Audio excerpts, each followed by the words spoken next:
Dear viewer, आपका स्वागत है मनु एकेडमी में। और आपके साथ ही हमारे साथ ड्रग इंस्पेक्टर हैं। बहुत रिस्पॉन्सिबिलिटी होती है इन लोगों की। तो रौनक जी, आपका भी स्वागत है Manu. Thank you sir ji, thank you very much.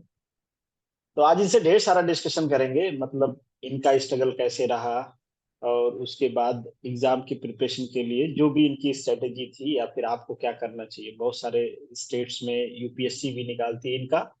मैं आपको थोड़ा सा इंट्रो दे देता हूँ।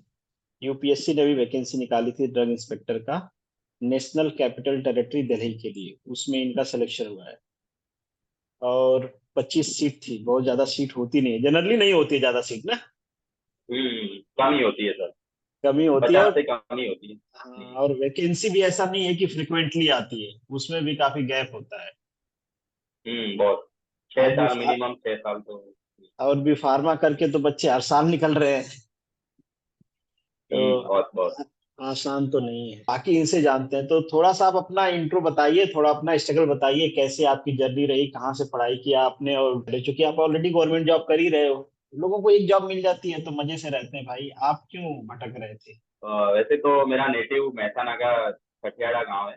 वहां से मैंने 10th तक की पढ़ाई करी। मोदी जी के गांव। उसके बाद मोदी जी का गांव बोल सकते हैं। दूर दूर तक कोई वैसे रिश्ता उनका तो नहीं है। प्रॉपर वड वडनगर है प्रॉपर। अच्छा। हाँ है, रिश्ता तो है। मोदी जी का हर जगह रिश्ता होता है, तो कहीं ना कहीं हमारा भी होगा ही। तो और मैंने डी फार्मा मेहसाना से किया हुआ है, सेफ्रॉनी कॉलेज से किया। डी अच्छा। फार्मा 2013 का पास आउट हूँ। और 2014 में मैंने बैंक ज्वाइन किया था, आईबीपीएस के थ्रू। सिंडिकेट बैंक में मैं एज ए क्लर्क ज्वाइन किया था मुझे। और फिर 2019 में गुजरात गवर्नमेंट में ईएसआईएस के वैकेंसी आई थी फार्मासिस्ट की। तो उसको मैंने क्रैक किया था, और पिछले 5 साल से मैं अहमदाबाद में एज ए फार्मासिस्ट जॉब कर रहा हूँ। जॉब करो। और हमारी उसके बाद ये। हमारी बात हुई तो आप बता रहे थे कि जैसे आप एसएससी सीजीएल की तरफ भी डाइवर्ट हुए थे बीच में, जब आप हाँ हाँ हाँ घर हाँ के। हाँ। मैं जो बैंक में ज्वाइन किया था उस टाइम में सीजीएल की प्रिपरेशन कर रहा था सर, तो अच्छी खासी प्रिपरेशन चल रही थी। लेकिन फिर क्या हुआ कि थोड़ा सा थोड़े नंबर से रह जाता था, फिर मैंने छोड़ दिया था प्रिपरेशन करना। फिर अपनी फील्ड में ये फार्मासिस्ट की जॉब आई, तो फिर मैंने उसमें कर दिया। और फिर मैं पूरा जनरली कोर्स है उसमें आ गया, जो अपना कोर्स फील्ड है उसमें आ गया। फिर उसके अच्छा, बाद कहीं और दूसरी। हाँ, अब नहीं जाना। नहीं अब नहीं ए, जाना, ए, अब कहीं नहीं ए, ए, जाना। एक शिकायत भी होती है आप लोगों से। बच्चे अक्सर कहते हैं कि ये जो अच्छा। इंजीनियरिंग वाले हैं या जो प्रोफेशनल कोर्स वाले हैं, जैसे आप फार्मेसी कर लिया आपने, या फिर कुछ हद तक अब डॉक्टर्स भी, डॉक्टर तो ज्यादा नहीं रहते हाँ बट वो। हाँ, तो ये जो प्रोफेशनल कोर्सेज वाले लोग हैं, सब कहते हैं कि ये अपना काम छोड़ के बाकी काम में ज्यादा इंटरेस्ट लेते हैं। ये बैंक में जाएंगे, ये पोस्ट ऑफिस में चले जाएंगे, सिविल सर्विस में चले जाएंगे। लोग कहते हैं भाई इतना पैसा खर्चा हुआ है आपके ऊपर, सरकार का भी हुआ है और पेरेंट्स का भी हुआ है, तो अपना काम करो ना। दूसरे दूसरे दूसरे में धक्का क्यों दे रहे हो आप लोग। क्यों भाई, क्यों। हाँ, इंजीनियरिंग वालों का तो मैं बोल नहीं सकता, लेकिन फार्मासिस्ट का मैं बोल सकता हूँ, क्योंकि हमारी तो वैकेंसी उतनी आती नहीं है ना सर, फ्रिक्वेंटली आती है तो फार्मासिस्ट की आती है सर। और उसमें देखा जाए तो एजुकेशन के हिसाब से उतना पे स्केल नहीं है सर, तो कहीं ना कहीं थोड़ा सा वो सेटिस्फेक्शन बच्चों को नहीं मिलता है उस जॉब। और जो ड्रीम पोस्ट होती है जो ड्रग इंस्पेक्टर की, वो तो आपको पता ही है, 14 साल के बाद आई है गुजरात में। तो कहीं ना कहीं तो जाएंगे ही ना सर अपने फ्यूचर के लिए। तो यही है reason। तो फार्मेसी करने से पहले भी तो पता रहता होगा ना कि भाई बहुत ज्यादा नहीं स्कोप तब नहीं है। तो, तब तो किसी ने बच्चे पढ़ा रहते दिया हैं था। पूरा, तो पता नहीं नहीं। हाँ ऐसा भी होता है, किसी ने पढ़ा दिया, ऐसा भी होता है कि अच्छा स्कोप है, इंडस्ट्री में अच्छी सैलरी मिलेगी, ये वो सब होता है।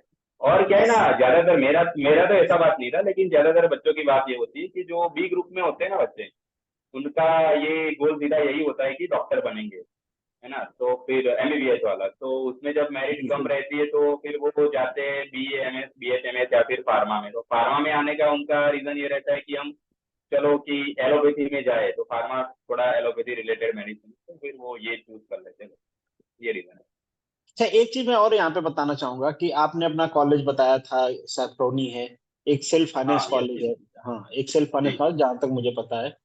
बहुत सारे बच्चों हाँ को ये सर। डाउट रहता है नहीं भाई कि अगर आपने ग्रेजुएशन बहुत अच्छे जगह से किया है, स्कूलिंग बहुत अच्छे जगह से किया है और बहुत डेडिकेटेड हो, एकदम दिन रात लगे पड़े हो, पढ़ ही रहे हो बस, उसके अलावा और कुछ नहीं कर रहे हो, तो ही ऐसी हम्म। सिचुएशन होता है कि किसी पर्टिकुलर प्रोफेशनल कोर्स में आपको ड्रीम जॉब मिले। जैसे कि आपने बताया ड्रग इंस्पेक्टर, बहुत कम वैकेंसी आती है और बहुत टाइम बाद आती है।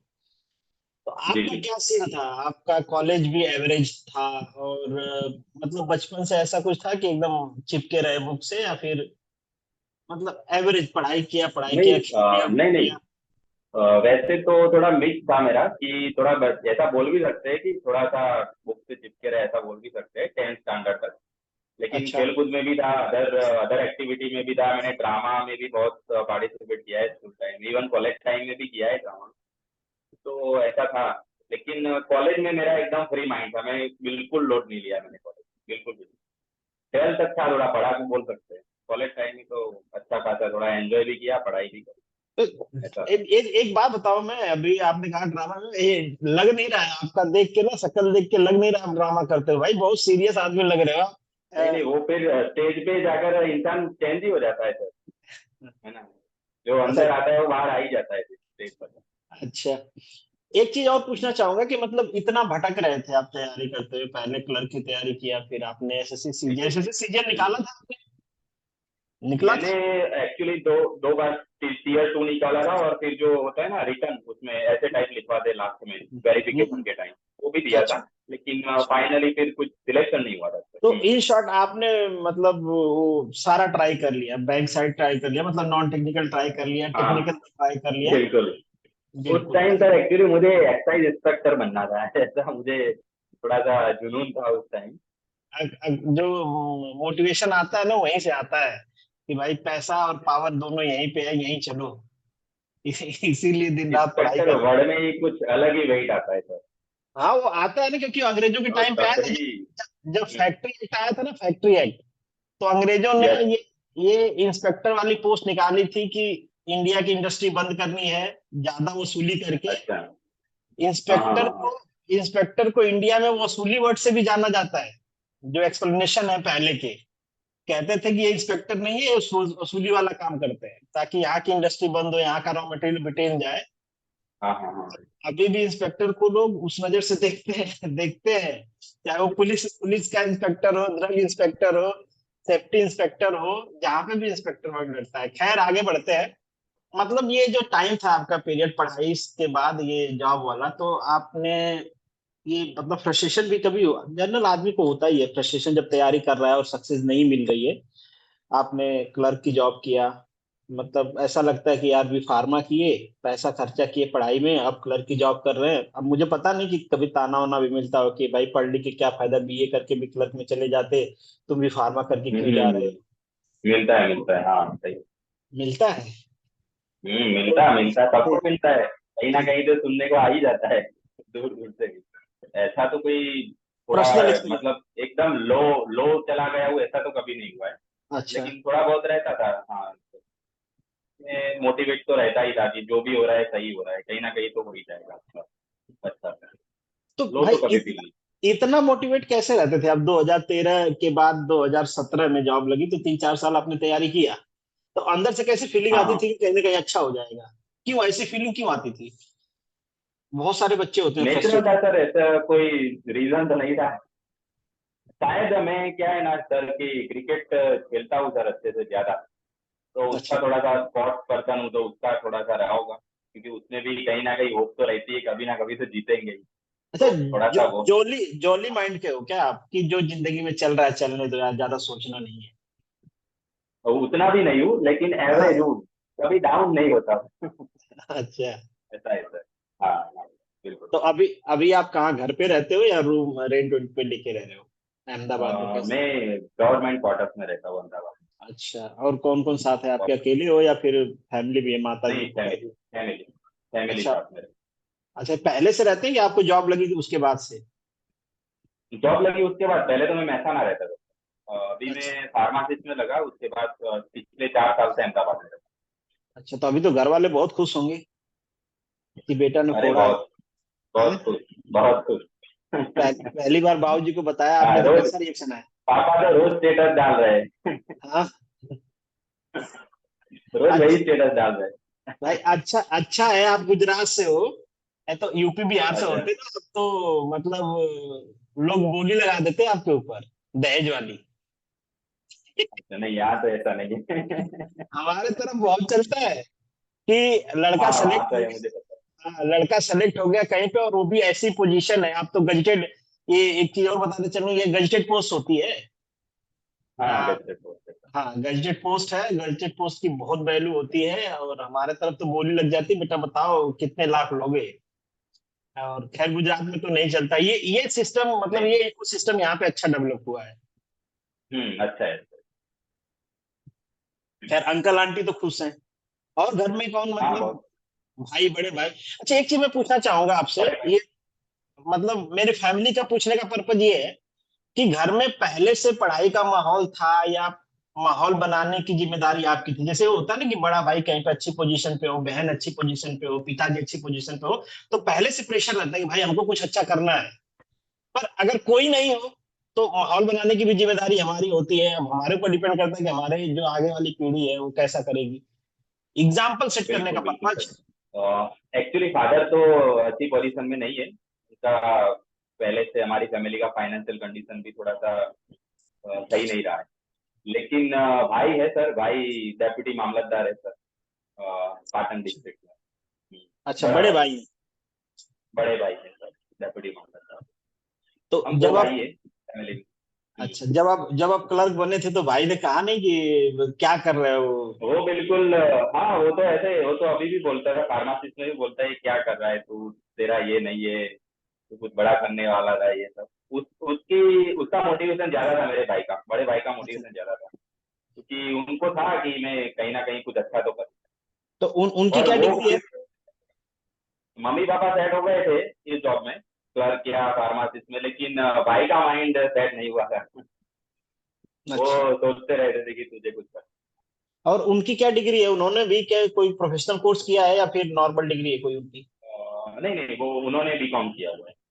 अच्छा उन्होंने, तब तो भाई प्रेशर बनता है, आपने पैसे खर्चा किए लाखों में, उन्होंने किए हजारों में, तो वो बन गए डिप्टी मामलेदार, आप सही बने फार्मासिस्ट, तो प्रेशर तो बनता है नहीं। बिल्कुल। तो हाँ, तो ये रहता है कि अगर इन्वायरमेंट है पढ़ाई का, वो कहते हैं ना, संगत से गुण आत है, संगत से गुण जात, तो प्रेशर था तो निकल गया है।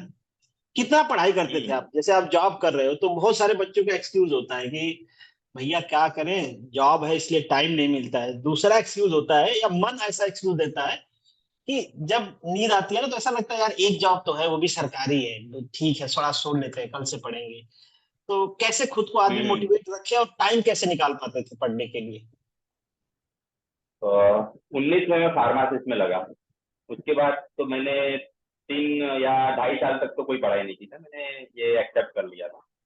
अच्छा। लेकिन जब मुझे थोड़ी सी न्यूज मिली थी जीपीएससी में से, इंटरनल सोर्स से पता चला था कि ऐसे ड्रग इंस्पेक्टर की वैकेंसी आने वाली है, तो कैलेंडर में नहीं आया था लेकिन थोड़ा सा अच्छा। आइडिया हो गया था।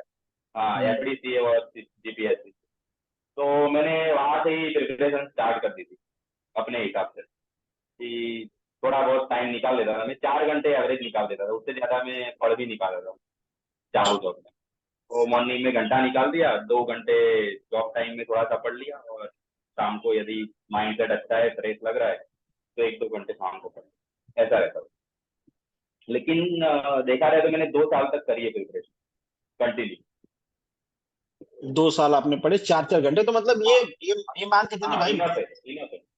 बहुत ज्यादा पढ़ाई की जरूरत नहीं है। जैसे कि हमने आपका बैकग्राउंड भी बताया, आपने क्या अपने बीटेक में तो गेड़ीबाजी ज्यादा किया, आपने पढ़ाई कम किया है, वो घूमना बैठना है। हाँ, वो सब ज्यादा किया। आपका वो क्या बोलते हैं, सीजीपीए कितना था, उससे पता चलेगा कि आप पढ़ मतलब सही बता रहे हो बातें अपने बारे में कि झूठ तो वो बोल रहे तो वो तो सीजीपीए तो आ जाता था, क्या है ना, वो स्टडी वेकेशन होता है कॉलेज में, है ना, हो। वो पिछले 20-30 दिन देते थे, तो उसमें बस मैं पढ़ता ही था फिर, और कुछ नहीं था। कितना सेवन है पॉइंट आपने एट था मेरा। 7.8 7.8। में। हाँ तो इतना आ जाता है, थोड़ा बहुत भी पढ़ लिया आपने, एक हाँ, दो थोड़ा तीन बहुत पढ़ने से आता है। पढ़ लिया, थोड़ा हम्म। क्लास कर लिया तो आ जाता है, ठीक बात है। हम्म। तो हम्म। 3-4 घंटे पढ़ते थे आप मॉर्निंग और वो इवनिंग दोनों हाँ, मिला के चार एवरेज। 4 घंटे, हाँ बहुत एवरेज। सारे लोगों का एक्सक्यूज होता है कि भाई लाइब्रेरी लेके पढ़ रहे हैं पर फिर भी उनका सिलेक्शन नहीं हो रहा है, और एक्सक्यूज यही है कि भाई कंपटीशन बहुत है। क्या क्या सजेस्ट हाँ, करोगे आप अपने तरफ से उनको? जितना जल्दी स्टार्ट हो सके उतना जल्दी स्टार्ट करो पहले तो, वो एक चीज है। और कंटिन्यू पढ़ना है, ज्यादा पढ़ने से अच्छा, मतलब ज्यादा पढ़ने से कुछ होता नहीं है सर, फिर दिमाग थक जाता है, फिर दिमाग में रहता नहीं, मतलब जब फ्रेश माइंड हो तभी पढ़ना चाहिए, मेरा तो यही है। तो कंसंट्रेशन और आपका नींद पूरा को था कभी भी लाइफ में कि कॉम्प्रोमाइज नहीं करना है। मतलब इनडायरेक्ट हाँ, सवाल है, आप समझ जाना, जवाब दे देना, कि मतलब कंसंट्रेशन पूरा पढ़ाई पे था कि कुछ डिस्ट्रक्शन भी था? हाँ, वो कोई तो रहता डिस्ट्रक्शन? है, डिस्ट्रैक्शन तो रहता है, कौन कोई बच नहीं सकता डिस्ट्रैक्शन से, क्या बात है। तो मतलब कितना भी फोन पे, सोचे। उसी में हाँ, फोन पे भी बात करनी है, चैटिंग भी कर लेना है, पढ़ भी लेना है, जॉब भी कर लेना हाँ, हाँ। है। यार आप तो मल्टी टैलेंटेड आदमी हो। नहीं, थोड़ा थोड़ा सोचते भी है कि ये क्या कर रहे हैं हम, कभी कभी हमने थोड़ा बंद भी कर दिया फिर चालू किया, ये सब चलता रहता भाई फिर तो मल्टी टैलेंटेड आदमी हो आप। खैर, है। मतलब एक और बात बताऊं, जी बताइए। क्या है ना, कोविड में मैं बहुत फ्री रहा था, तो हाँ, मैंने एक यूट्यूब चैनल भी बनाया था। अच्छा अच्छा, नाम बता दीजिए, यूट्यूब नाम चैनल, हाँ, डालते हैं, यूट्यूब, वीडियो डालते हैं रौनक आप? पुरानी। बहुत वीडियो डाले मैंने, अच्छा, 248 वीडियो है उसमें से। क्या कैसी वीडियो हाँ, डालते हैं? केमिस्ट्री में केमिस्ट्री पढ़ा रहा था, एजुकेशन का ही। 11 अच्छा 12 के बच्चों को मैं केमिस्ट्री पढ़ा, अच्छा, 11 12 के बच्चों को? उसमें हाँ कोविड में अच्छा टाइम मिल जाता था, सब करा है। जिंदगी में बहुत एक्सपेरिमेंट किया आपने। बैंक का हाँ, एक्सपीरियंस वही तो। आपके आपके पास, एसएससी सीजीएल की तैयारी कर लिया आपने, फिर फार्मेसी की तैयारी कर लिया, फिर ड्रग इंस्पेक्टर की। अब मतलब आप सेटिस्फाई हो ना आप? हाँ, बहुत।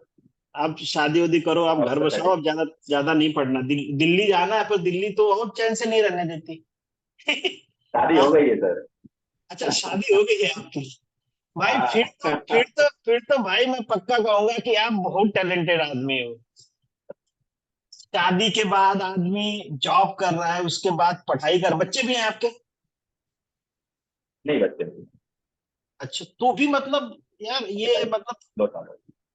फिर तो आप सब लोगों को सीखना सीखना चाहिए। बैचलर लोग घूम रहे हैं, कोचिंग कर रहे हैं, ऑफलाइन ऑनलाइन, कुछ नहीं करना, खाना भी नहीं बनाते हैं, रूम रेंट भर रहे हैं, हम्म, तो खाना बनाने वाली आती है या तो टिफिन मंगाते हैं। इसके बाद भी उनके पास टाइम कम पड़ जा रहा है, सिलेक्शन नहीं हो रहा है। जी बिल्कुल। कोई स्पेसिफिक राय दोगे आप? इस बात पे तो क्या ही राय दूंगा मैं सर। तो यही दे दो कि भाई शादी कर लो, फिर बीबी जब धक्का मारेगी नहीं कि अच्छी जॉब निकालो, अच्छी जॉब निकालो, तो निकल जाएगा। हाँ, ये बात सही है। चलिए हाँ, अब आगे बढ़ते हैं, थोड़ा सा ये प्रिपरेशन की बात करते हैं कि अगर मान लीजिए कोई ड्रग इंस्पेक्टर की हाँ, प्रिपरेशन कर रहा है और आपके जीपीएससी में भी वैकेंसी आई हुई है, तो हाँ, हाँ। स्ट्रेटेजी क्या होनी चाहिए? आप अगर आप कोई स्पेसिफिक वेटेज बता सकते हो सब्जेक्ट का, या कोई स्पेसिफिक बुक बता सकते हो, या कुछ स्पेसिफिक बता सकते हो कि भाई ये आपको ज्यादा ध्यान से पढ़ना चाहिए। अभी यूपीएससी में भी आने वाली है शायद, कि काफी टाइम हो गया। जी बिल्कुल। तो अगर कोई बच्चा तैयारी कर रहा है तो कैसे प्लान करना चाहिए और शुरू कैसे करना चाहिए? जीपीएससी की बात कर रहे हो, स्पेशली जीपीएससी। हाँ, जीपीएससी और यूपीएससी दोनों को आप अपने हिसाब से आंसर कर तो मैं जीपीएससी का पहले आंसर कर दो। देता हूँ कि चलिए। जीपीएससी में तो 200 मार्क्स का कोर फार्मा आ रहा है, सिलेबस में है, हम्म, और 100 मार्क्स का जीएस है। ठीक तो बात है। जो 200 मार्क्स का जो फार्मा है उसमें इम्पोर्टेंट सब्जेक्ट की बात करें तो फार्माकोलॉजी, जो 40 क्वेश्चन आते हैं 200 में से फार्माकोलॉजी में, तो वो अच्छे से पढ़ना है। उसके लिए आप केडी त्रिपाठी या आर के गोयल यूज कर सकते हैं। और एक यूट्यूब चैनल में रिफर करना चाहूंगा, गोविंद राय गर्ग करके, जो कि एमबीबीएस के बच्चों को पढ़ाते हैं। मैंने पर्सनली उनका ही सब्सक्रिप्शन लिया था और उनसे ही नोट्स बनाई थी, तो आप वो ले सकते हैं। और दूसरा इंपॉर्टेंट सब्जेक्ट बोलूँ तो वो है फार्माकोग्नोसिस, उसमें से 24 या 25 तक क्वेश्चन आते हैं। और एक है हमारा ड्रग एंड कॉस्मेटिक एक्ट वाला जूरिस्प्रूडेंस है, उसमें से अब तक 12 क्वेश्चन ही आए हैं ऑन एन एवरेज, लेकिन इस बार ज्यादा आने के पूरे चांसेस है, अराउंड 30-35 क्वेश्चन आएंगे मेरे हिसाब से, मुझे ऐसा लग रहा है। और एक इम्पोर्टेंट सब्जेक्ट है फार्मास्यूटिक्स है, वहां से भी अच्छे खासे क्वेश्चन आते हैं, वो थोड़े थोड़े सब टॉपिक में वो डिवाइड किया गया सब्जेक्ट है। और इम्पोर्टेंट सब्जेक्ट है ऑर्गेनिक केमिस्ट्री, वो भी एक इम्पोर्टेंट। और मैं बुक्स की बात करूं बेसिकली फार्मा पोर्शन के लिए, तो आपको एक टिपेट करके हमारी एक एग्जाम होती है जो एम फार्मा में के एडमिशन के लिए होती है। अच्छा। तो वो आपको इनामदार की जो जीपेट कंपेनियन बुक है जिसमें सारे पेपर दे रखे हैं अब तक के, उसका ठीक बात है। सॉल्यूशन पीछे दे रखा होगा, तो वो पूरी वो तो कर ही देनी है, वो तो कर ही देनी है, क्योंकि वहां से सीधे क्वेश्चन उठा करके भी डाल देती है जीपीएससी, तो वो आपको कर देनी है। और एक कर देनी है आपको नाइपर की एमसीक्यू वाली बुक कर देनी है, जो क्योंकि जो जीपीएससी का जो क्वेश्चन का जो होता है क्राइटेरिया या फिर क्वेश्चन का जो लेवल पैटर्न होता होता है, पैटर्न, है। हाँ लेवल पैटर्न या फिर लेवल होता है, वो जीपेट लेवल का नहीं होता, वो नाइपर लेवल का होता है। तो आप अच्छा। नाइपर की बुक आपको एक करनी है, क्योंकि वो वन लाइनर क्वेश्चन पूछते हैं और जीपीएससी में भी वन लाइनर क्वेश्चन ही ज्यादा होते हैं, तो वो एक आप कर सकते हैं। और एक है हो गई पियर्सन बुक है जो थियरी के लिए, जो जिसने अभी स्टार्ट किया है वो कुछ ना पढ़े, जिसने अभी स्टार्ट किया है या फिर एक महीना ही हुआ है, तो वो पियर्सन पढ़ ले और इनामदार पढ़ ले, अगर आपका ठीक बात। अच्छा नसीब हुआ तो आप निकाल लोगे। पियर्सन ने थियरी पोर्शन छोटे छोटे दिए, लेकिन बहुत ही इंपॉर्टेंट दिए, अगर आपने उसका कष्ट निकाल दिया ना पियर्सन का, तो निकाल हम्म। लोगे। और जो पहले से पढ़ रहे हैं उसको तो मैंने बता दिया कोलॉजी कहाँ से पढ़नी। और एक हो गया दो हमारे ऑनलाइन जो है प्लेटफॉर्म, जो कि एक हो गया जीडीसी और एक हो गया फार्मेसी इंडिया, तो उनका आप स्टडी मटेरियल ले सकते हो, जीपेट की प्रिपरेशन करवाते बेसिकली, तो वो आपको स्टडी मटेरियल ड्रग इंस्पेक्टर का नहीं देंगे, आपको जीपेट का देंगे, तो वो आप पढ़ लीजिए अगर आपके पास टाइम है, या फिर आप नेक्स्ट कोई एग्जाम की प्रिपरेशन कर रहे हो, तो अब तो टाइम नहीं है गुजरात डीआई के लिए, लेकिन सेंटर की प्रिपरेशन कर रहे हो तो वो पढ़ लीजिए, वो बेटर है। और दोनों की टेस्ट सीरीज आती है, वो टेस्ट सॉल्व करें। टेस्ट सॉल्व करते टाइम टेस्ट सॉल्व करने के बाद उसका सॉल्यूशन भी देखना है, और सॉल्यूशन में जो क्वेश्चन हमारे या फिर जो मटेरियल है, जो कंटेंट है वो हमारे यदि स्टडी मटेरियल में नहीं है तो आपको उसमें डाल देना है, जगह नहीं है तो अलग पेज में लिख के उसमें चिपका देना है, लेकिन पूरा ऐसे प्रिपरेशन करनी है आपको, जितना हो सके उतना टेस्ट होके तो बढ़िया। और बढ़िया। अभी जो जीपीएससी की जो लास्ट में प्रिपरेशन है उसमें आपको लास्ट 1 मंथ में कम से कम एक टेस्ट तो देना है, एमसीक्यू ज्यादा से ज्यादा सॉल्व करें, ठीक वही बात है। होगा। बाकी बाकी किस्मत से चलिए, कुछ नहीं होगा भाई, पढ़ना पड़ेगा। और अगर हाँ अगर किस पढ़ना तो पड़ता अगर है। अगर एक महीना और किस्मत सिलेक्शन करवा दे, तो जो लोग ज्यादा दिन से पढ़े हैं, उनके साथ नाइंसाफी नहीं हो जाएगी हाँ भाई? हो जाती है, हो जाती है। पर कुछ बच्चे होते हैं जो पहले से पढ़े होते हैं, वो निकाल कुछ लेते हैं बच्चे जल्दी से। वो उन्होंने सर कॉलेज में अच्छा पढ़ा होता है सर, हाँ और हाँ। सभी स्टैंडर्ड बुक वगैरह पढ़ी होती है, तो उनका पढ़े होते हैं। स्पीड में पढ़ लेते तो हो फंडामेंटल भी जाता। फंडामेंटल अच्छा होता है तो फंडामेंटल वो। क्लियर, हाँ हाँ हाँ, तो हो जाता है। ठीक बात है। थोड़ा सा इंटरव्यू के बारे में बताइएगा। आपने यूपीएससी का इंटरव्यू दिया है, तो इन शॉर्ट एक मतलब क्लू मिल जाएगा कि किस टाइप का इंटरव्यू होता है। क्या पूछते हैं? वो सब्जेक्ट ज्यादा पूछते हैं, केस स्टडी ज्यादा पूछते हैं, या फिर क्योंकि आपकी जॉब प्रोफाइल ऐसी है कि ड्रग लाइसेंस या ड्रग मैन्युफैक्चरर जो होते हैं उनको इंस्पेक्ट करना है, तो उससे रिलेटेड क्वेश्चन पूछते हैं, या मिक्स पूछते हैं, कैसा रहता वो ज्यादातर क्वेश्चन आपके जो अभी अगर आप कोई जॉब कर रहे हो तो सवाल वहीं से शुरू होंगे, और यदि फार्मासिस्ट हो तो वहां से ही सवाल शुरू होंगे कि आप में आपके यहाँ कौन सी ड्रग ज्यादा जाती है ना, कौन से किस डिजीज के पेशेंट ज्यादा है, और जो आप जो नाम बोलेंगे वहां से भी क्वेश्चन निकालेंगे, कि जैसे कि आपने बोल दिया कि डायबिटीज के पेशेंट ज्यादा आते हैं, तो पूछ लेंगे कि एंटी डायबिटिक कौन सी दवाइयाँ जा रही है, तो वहां से भी क्वेश्चन निकाल देंगे कि भाई मेटफॉर्मिन और ग्लिमिपिराइड में क्या डिफरेंस है, तो आपको वहां पर बताना होता है। और ज्यादातर इंटरव्यू का जो है वेटेज वो मतलब क्वेश्चन, यदि आपको वो 20 क्वेश्चन पूछेंगे तो उसमें से 3 या 4 क्वेश्चन ही आपका बुक के होंगे, जो कि आप पढ़ रहे हो थियरी के लिए, वहां से होंगे। बाकी के 15-16 क्वेश्चन जो है वो आपके ड्रग एंड कॉस्मेटिक जो रूल्स है 1940-45 वहां से होंगे, तो वो आपको वो अच्छे से पढ़ लेना है। और मिनिस्ट्री ऑफ फार्मास्यूटिकल से भी आपको थोड़ी सी चीजें पढ़ लेनी है, स्कीम वगैरह पढ़ लेना है कि मैन्युफैक्चरिंग को अपलिकमेंट के लिए गवर्नमेंट जो है वो कौन सी स्कीम ला रही है, एपीआई को ज्यादा बना, अभी एपीआई क्या है ना कि इंडिया में कम ही बनता है, हम चाइना है? से हाँ। इम्पोर्ट कर रहे थे, तो उसके लिए गवर्नमेंट कोविड कौन सी स्कीम ला रही कोविड है। से पहले हाँ प्रॉब्लम भी हाँ हुआ था, चाइना शायद हाँ, आनाकानी कर रहा यस था देश यस, से। हाँ आनाकानी कर रहा था, तो वो थोड़ा सा हमारा सॉफ्ट पावर बने तो उसके लिए भी गवर्नमेंट काम कर रही है। आनाकानी से याद आया तो कि ये सब आप चीज, मतलब बहुत सारे प्रॉब्लम्स भी हुई हमारे यहाँ पे, जो ड्रग्स मैन्युफैक्चरिंग होती है उसके क्वालिटी को लेके कई हम्म, सारे देश में, जैसे कप सिरप्स हुए, कई सारे देश में बैन हुए, बच्चे हाँ शायद हाँ हाँ हाँ, इधर जी से मर जी गए जी, थे। वो साउथ अफ्रीका का था, गाम्बिया का केस, जिसमें हमारे हिमाचल प्रदेश की एक कंपनी है वहाँ उसके बच्चे मरे थे सर वहाँ पे, गाम्बिया में, तो वही केस था, और ये सब उज्बेकिस्तान का भी केस था। ये सब तो ये सब क्वेश्चन मार्क आप लोगों के ऊपर ही लगता है, ये सब होता है तो। हाँ सर, वो तो है सर। अच्छे से चोर करेंगे लग रहे हैं। अगर अगर गांव में चोरी हुई तो लोग पुलिस को बोलेंगे कि भाई पुलिस भी मिली हुई है। अगर मान लीजिए ड्रग्स में कुछ कमी आ रही है या गलत ड्रग्स सेल किया जा रहा है या डुप्लीकेट ड्रग्स सेल किया जा रहा है, हालांकि ये रिस्पॉन्सिबिलिटी आप लोगों की है, तो फिर क्वेश्चन मार्क तो आप लोगों के ऊपर ही आएगा। बहुत बार ऐसा सुना जाता है कि फर्जी दवाएं मार्केट में आ गई हैं और आती उनकी है सर। वो इनकी रेमडेसिविर भी सर, कोविड में रेमडेसिविर का भी ज्यादा चला था सर, वो फर्जी दवाई। हम्म, तो आप लोगों से उम्मीद है भाई कि नए लोग जाएं और अगर एटलीस्ट अभी हम। अच्छा। जी जी।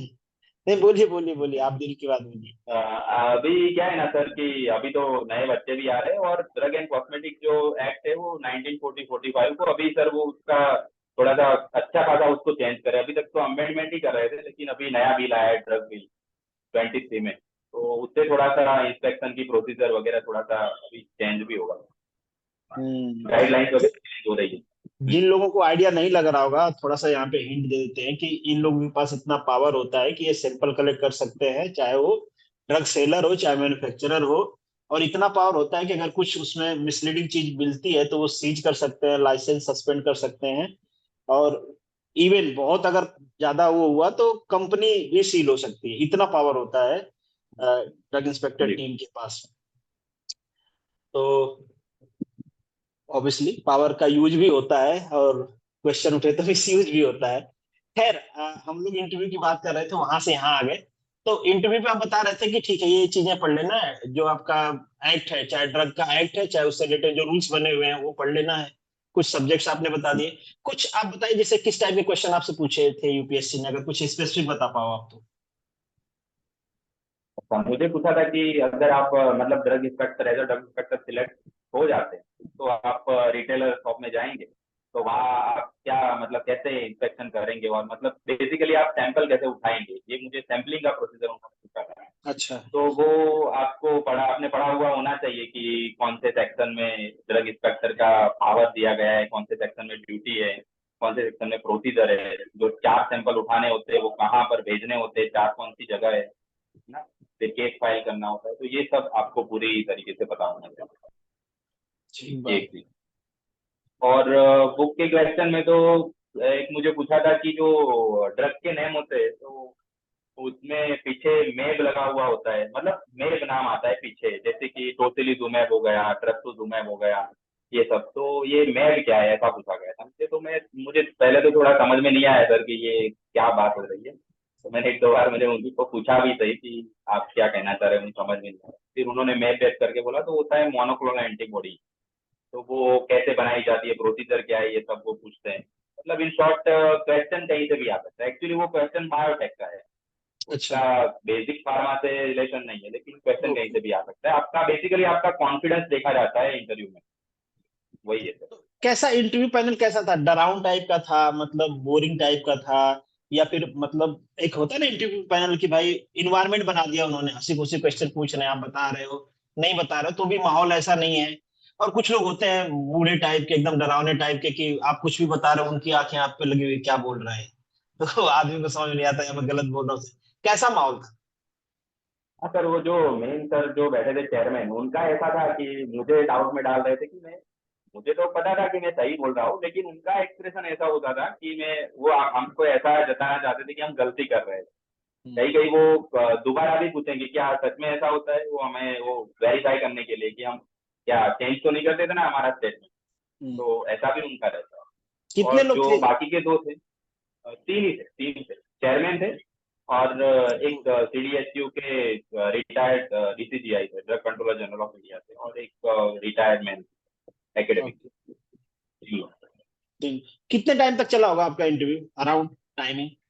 30 मिनट, हाफ ओवर तक चला था। मेरा सबसे लंबा चला था, क्योंकि और मेरा मार्क्स? 10 ही नंबर था सर इंटरव्यू में। और मार्क्स कैसे मिले थे आपको? मतलब जैसा आपने उम्मीद किया था मार्क्स तो वैसे मिला अभी था ज्यादा? नहीं, अभी तक मार्क्स डिस्क्लोज नहीं किए यूपीएससी ने। अच्छा, अभी वो बताया पूरा नहीं। प्रोसेस, हाँ पूरा प्रोसेस हो जाए ना, बाद में वो मार्क्स डिक्लेयर करती है यूपीएससी। तो मतलब आप अगर खुद को इवेलुएट करते हैं कि कैसा गया आपका इंटरव्यू, तो कैसे रखोगे कि एवरेज गया, या मीडियम लेवल का था, या बहुत अच्छा था, या अबो अच्छा? अबव एवरेज गया था सर मेरा, मैंने अच्छा। 60 अप, मेरे 60 अप तो मेरे आएंगे ही आएंगे ऐसा मेरा। तो अब हम धीरे धीरे अपने इन की तरफ भी बढ़ रहे हैं, पर फिर भी कैंडिडेट से मेरा लास्ट क्वेश्चन ये होता है कि भाई आप अपने तरफ से, अगर मैं कुछ नहीं पूछ पाया हूँ या अपने तरफ से कुछ इनपुट देना चाहते हो, आपकी आप ji. Suggestion input whatever that, तो आप बिल्कुल दीजिए। अच्छा, तो वो तो सर यही है कि बच्चों का सर एक क्वेश्चन होता है लास्ट के यूपीएससी में सर ज्वाइनिंग के लिए या फिर अपीयर होने के लिए कोई एक्सपीरियंस चाहिए कि नहीं चाहिए होता अच्छा, है, ये हाँ हाँ, ज्यादातर दिक्कत पूछते हैं रहती है बच्चे, सर, है ना। ठीक बात कह रहे हो तो हाँ। हाँ सर, तो वो क्लियर करना बहुत जरूरी है सर। तो हम्म, ऐसा है कि एक्ट के हिसाब से सर ऐसी कोई रिक्वायरमेंट नहीं है drug inspector, as a drug inspector join करने के लिए सिर्फ बी फार्मा ही बेसिक रिक्वायरमेंट है। तो जब भी सीडीएसयू या सेंट्रल गवर्नमेंट की यूपीएससी जब भी एग्जाम निकाले ड्रग इंस्पेक्टर की, तो सारे प्रेशर बच्चों को भर देना है बिंदास, एकदम यही मैं कहना छलांग लगानी और तैयारी शुरू कर देनी। हाँ, तैयारी शुरू कर दे, अभी से तैयारी शुरू, बिल्कुल। ठीक बात। और एग्जाम पैटर्न का कुछ बता रहे थे आप, डिफरेंस मतलब यूपीएससी हाँ और जी जी जी, जीपीएससी। एग्जाम पैटर्न ये है कि वहां पर जीपीएससी में क्या है ना कि सारे सब्जेक्ट हो गए बी फार्मा के, वो सारे के सारे उठा ठीक लिए, है सब में से क्वेश्चन निकाल रहे हैं। जी। वहां पर बेसिकली आपको फार्माकोलॉजी करना है, एनालिसिस को करना है, स्टैटिस्टिक्स करना है, और हो गया आपका केमिस्ट्री, केमिस्ट्री से अच्छे सवाल आते हैं। तो ये चार सब्जेक्ट कोर है, जहाँ से 50% क्वेश्चन निकलेंगे और 50% क्वेश्चन आपके एक्ट एंड रूल से निकलेंगे। उसमें ड्रग एंड कॉस्मेटिक्स भी हो गया, मेडिकल डिवाइस भी हो गया, क्लिनिकल ट्रायल रूल्स भी हो गए सारे हमारे जो होते हैं, जीएमपी हो गया, good manufacturing practice, good clinical practice, GLP guideline, सारी गाइडलाइन।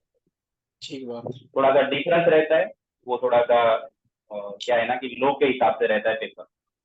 ठीक है, तो आप जीपीएससी देने वाले हो कि ये भी छोड़ोगे आप? शायद नहीं देने वाला हूँ, शायद। हाँ मजे करिए, क्या है एग्जाम एग्जाम। और हाँ यूपीएससी का वही वो तो। सीएससी? नहीं नहीं नहीं, कुछ भी नहीं, अभी कुछ भी नहीं, बस अभी मजे कर। शांति, अभी जिंदगी में मजे करना। हाँ हाँ अभी दिल्ली से, शांति, हाँ जिंदगी। दिल्ली से जाके उधर शिमला मनाली पास में है, चंडीगढ़ हाँ शिमला। सब नॉर्थ घूम लेना और पूरा घूम लेंगे नॉर्थ। हाँ बिल्कुल बिल्कुल, हम भी कभी आएंगे दिल्ली तो आपसे मिलने जरूर आएंगे। हाँ मिलेंगे सर, बिल्कुल। चलिए, अब इंटरव्यू को एंड करते हैं। उससे पहले एक थैंक यू नोट कि आप आए, टाइम दिए, इतना सारी चीज बताए आप। हो सकता है बहुत सारे बच्चे होते हैं, मैं अक्सर इंटरव्यू के लास्ट में ना मैं देखता हूँ कमेंट में, तो सर अपनी नोट्स दे दो, आपके नोट से पढ़ लेंगे। तो मतलब आपको क्या लगता है कि किसी दूसरे का नोट्स पढ़ के सिलेक्शन हो जाता है, पढ़ना चाहिए या अपना नोट्स बनाना चाहिए? मेरे हिसाब से तो नहीं पढ़ना चाहिए किसी दूसरे का नोट, खुद ही बनाना चाहिए। मान लीजिए आपका और नोट्स कोई बच्चा पढ़ता है, तो सिलेक्शन की कितनी पॉसिबिलिटी है? वो समझ ही नहीं पाएगा मेरा नोट, मेरा नोट मैं ही समझ पाऊंगा। ऐसे लिखता हूँ ना, मुझे ही समझ में आएगी, ऐसा है। चलिए कोई बात नहीं। चलिए एक हाँ बार फिर से आपको धन्यवाद, और आप आए, और आपकी जिंदगी के लिए हम कामना करते हैं भाई आप सक्सेस मिलती रहे, नौकरी के लेवल पे आप अच्छा करो, नाम हो। भाई ये हम कभी पेपर में पढ़े कि भाई ये ड्रग इंस्पेक्टर ने इनको पकड़ा, ये इस मिलावटी काम कर रहे थे, तो वहां पे आपका नाम पढ़े हम जी लोग। सर।